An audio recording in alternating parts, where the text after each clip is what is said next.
The angel Michael collapsed from heaven, falling through the thicket like a fallen star. He clipped his wings. Standing up on trembling legs, he took a deep breath. The air of the earth was heavier, soaked with dust, gasoline and sins. Wasting no time, Mikhail headed for the armory. Taking everything he needed, he swung the gate open with a bang, enveloping the street in smoke.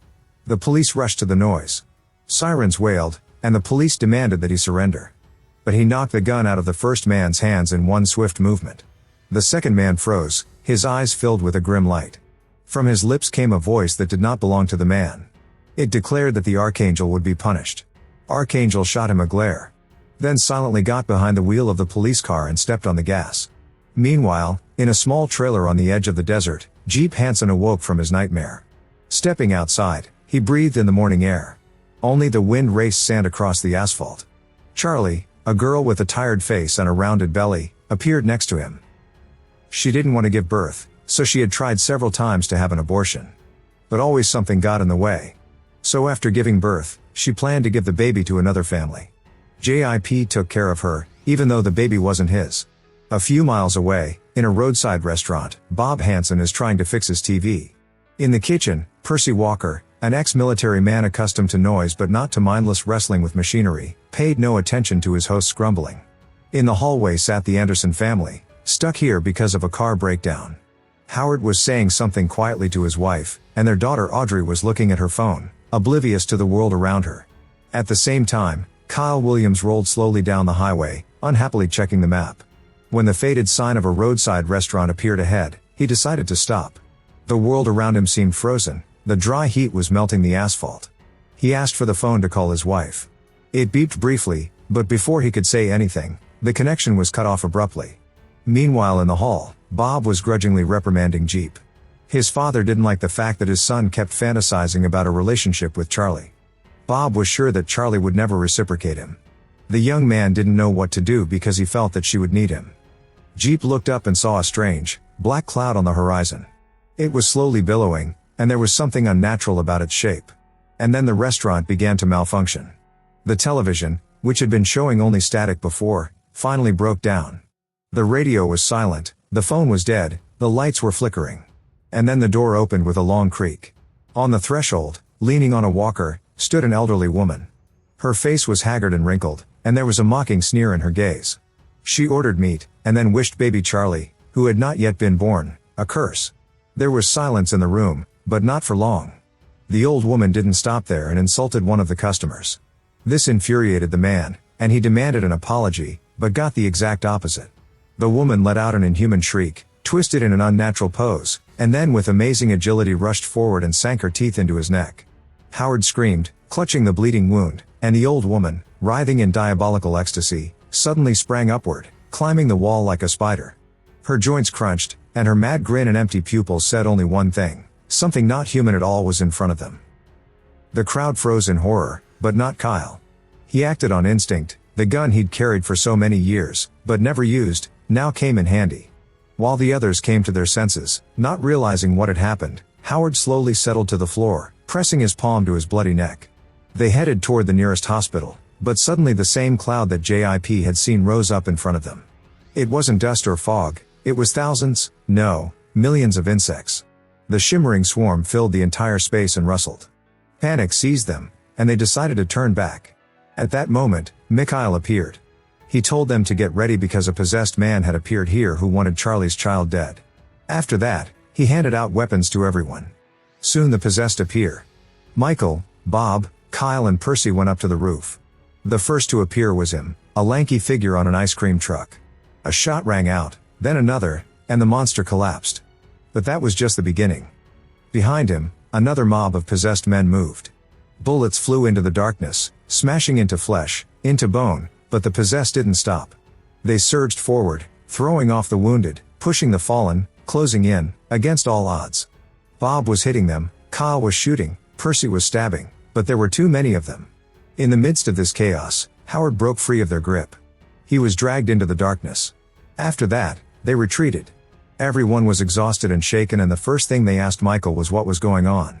It turned out that the god was angry. He has sent his heavenly dogs, who have turned into humans, to cleanse the world.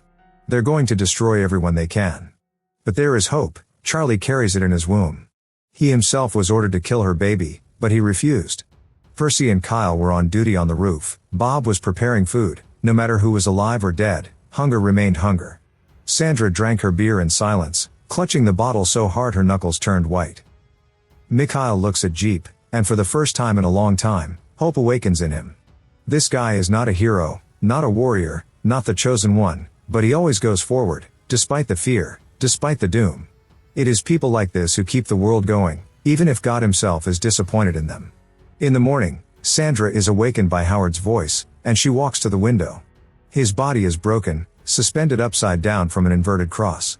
His skin is covered in throbbing blisters, as if his body is being slowly blasted with poison gas. Howard groans, squirming, calling out to her. Sandra rushes to him, but is stopped by Percy. At that moment, the blister on Howard's body begins to burst. A stream of corrosive acid erupts from his body. Percy manages to protect Sandra with his body. But unfortunately, the liquid burns Percy's entire back and he dies. Kylie and Audrey see a car on the horizon. The driver honks his horn, flashing his headlights. Kyle yells to Bob to open the door. But it's too late, they are surrounded by possessed men. Thunder rumbles, tearing the sky, unleashing the wrath of God himself upon the world. The wind rages, throwing sand and dust through the windows. At that moment, Kyle doesn't hesitate to rush to the boy's rescue. He draws his gun, but barely gets close enough. The boy raises his head and hellfire flashes in his eyes. Kyle tries to throw him off him, but the little fingers dig into his throat with inhuman strength. Kyle falls to the ground and the possessed boy slowly raises his head, licking his lips. Pregnant Charlie doesn't even have time to cry out before the boy is in front of her. His small hands reach for her belly. She jerks back, grabs the nearest tray and hurls it at him. The boy dodges, but then disappears into the darkness, lurking in the corners of the restaurant. Meanwhile, outside, the possessed have surrounded the house and are standing still, waiting for someone. Mikhail knows full well that they are waiting for Gavrila to appear. Inside the restaurant, Charlie is screaming. Audrey is delivering a baby. A moment, and the air is torn by the baby's first cry. Charlie, gasping, leans back, but doesn't even look at the baby. She doesn't want to touch him, doesn't want to take him in her arms. Audrey carefully carries the baby away, intending to show him to Sandra. But Sandra has changed since her husband's death. As they discuss what to do, Gabriel appears. The possessed bow their heads in respectful silence. Mikhail orders the others to hide.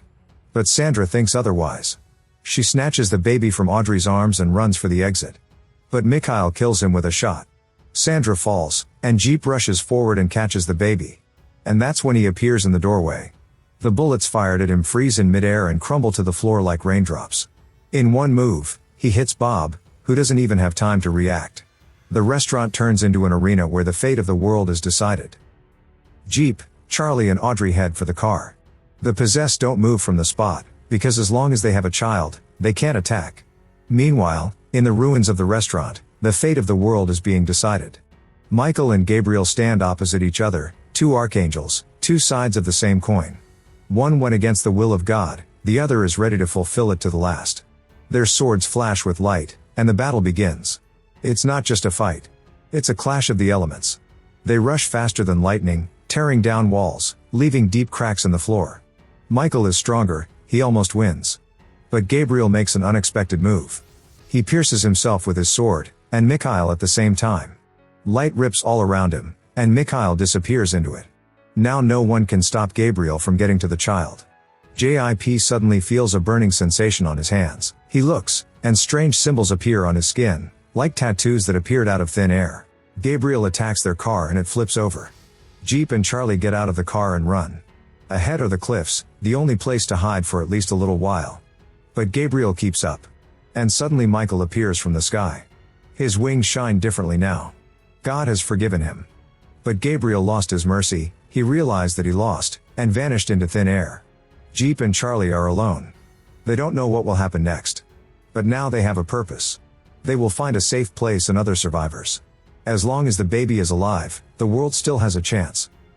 If you want to see more videos like this, don't forget to subscribe and like the channel. See you soon.